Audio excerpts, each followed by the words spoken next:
Welcome back to your own YouTube channel it's for Hindi 1 to 1, जहां कोशिश ये रहती है कि नाम में तो हिंदी है लेकिन इसी हिंदी के माध्यम से आपकी इंग्लिश को बना पाए बेहतर।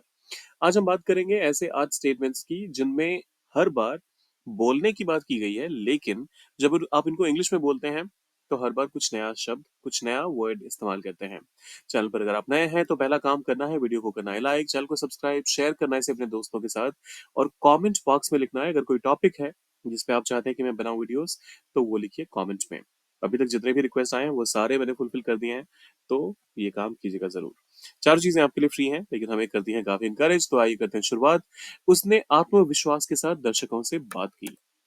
उसने बात की, ही स्पोक, दर्शकों के साथ, to the audience. So he spoke to the audience आत्मविश्वास के साथ, with confidence. He spoke to the audience with confidence. He spoke to the audience with confidence. तो पहले वाले में बोलने का मतलब स्पीक से हुआ, ये तो आप सबको पता था, मतलब बात करने का मतलब। फिर उसने आता है, फिर उसने केवल कुछ शब्द बोले।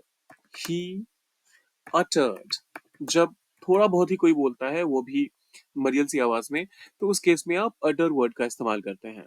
So he uttered, उसने बोले केवल कुछ शब्द, only a few words. He uttered only a few words. He uttered only a few words. रात भर हवा तेज आवाज में बोलती रही। देखिए, हवा तो नहीं बोलती है, ये जैसे पर्सोनिफिकेशन होता है, एक फिगर ऑफ स्पीच होता है जिसमें आपको कोई भी चीज, जब किसी तरह की एक आवाज आती है, जब बहुत तेज आवाज हवा चलती है, तो आप सबने नोटिस किया होगा कि एकदम से लगता है जैसे कानों में हवा की कोई एक आवाज जा रही हो। हिंदी में लोग लिखते हुए कई बार लिखते हैं साए साए की आवाज या कुछ भी ऐसा। तो इसके लिए आप क्या बोलेंगे इंग्लिश में, आइए वो देखते हैं। हवा, द विंड, बोलती रही, केप्ट हाउलिंग, केप्ट हाउलिंग। हाउल का मतलब होता है जो हवा की आवाज होती है, उसके लिए आप हाउल का इस्तेमाल करते हैं। तो द विंड केप्ट हाउलिंग, रात भर, सॉरी, तेज आवाज में। तो हाउल का मतलब ये होता है वैसे तेज आवाज में, तो यहाँ पर अलग से आपको लाउडली कहने का इस्तेमाल नहीं करने की जरूरत नहीं है। अब सीधा सीधा इसके बाद कह सकते हैं रात भर, तो इसके लिए आप कहेंगे through out the night. The wind kept हाउलिंग through out the night. The wind kept हाउलिंग through out the night. उसने मुस्कान के साथ अपनी कृतज्ञता व्यक्त की। ही, अब यहाँ पर व्यक्त करने के लिए आप एक्सप्रेस वर्ड का इस्तेमाल करेंगे।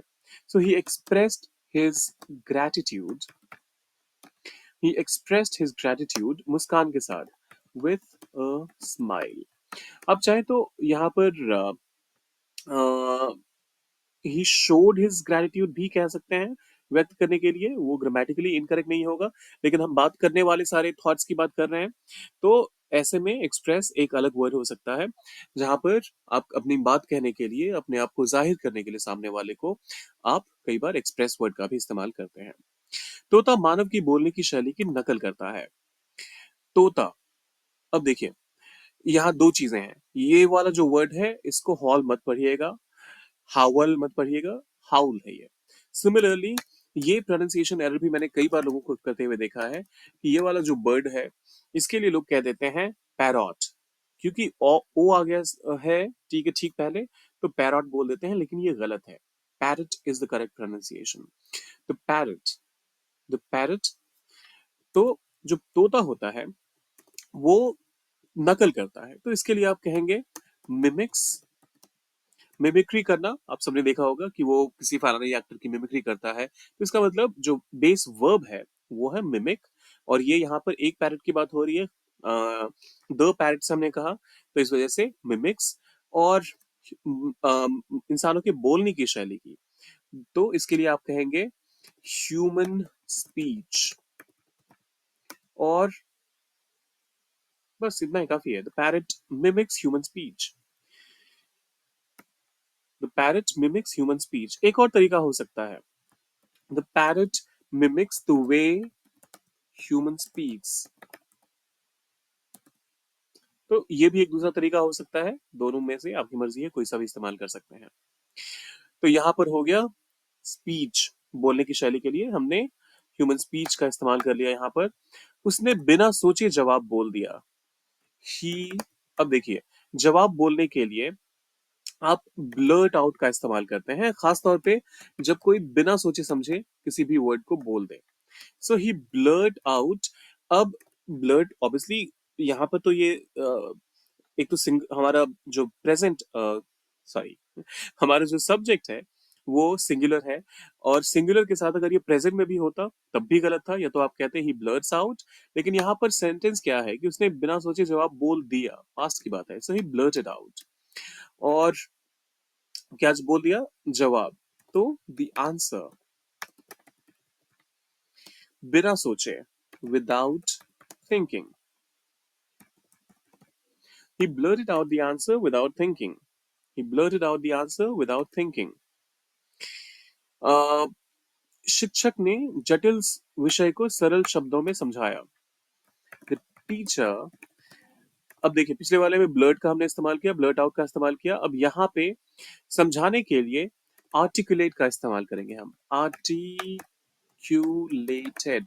The teacher articulated। अब जटिल विषय के लिए आप कहेंगे द कॉम्प्लेक्स सब्जेक्ट, सरल शब्दों में, इन सिंपल, अरे,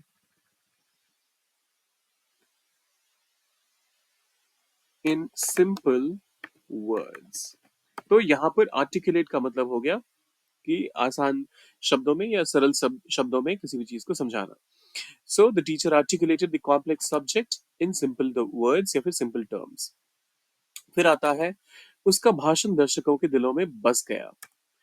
हिज स्पीच। दर्शकों के दिलों में बसने के लिए आप कह सकते हैं रेजोनेटेड, और रेजोनेट के साथ आप हमेशा विथ का इस्तेमाल करते हैं। सो रेजोनेटेड विथ, और दर्शकों के दिलों में the audience. His speech resonated with the audience. तो ये थे हमारे आज के 8 स्टेटमेंट्स। आशा करता हूँ कुछ नया सीखने को मिला होगा।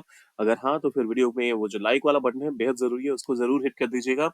और सब्सक्राइब, लाइक, शेयर, ये तीनों चीजें भी बहुत जरूरी है, जरूर कीजिएगा। मिलते हैं जल्दी।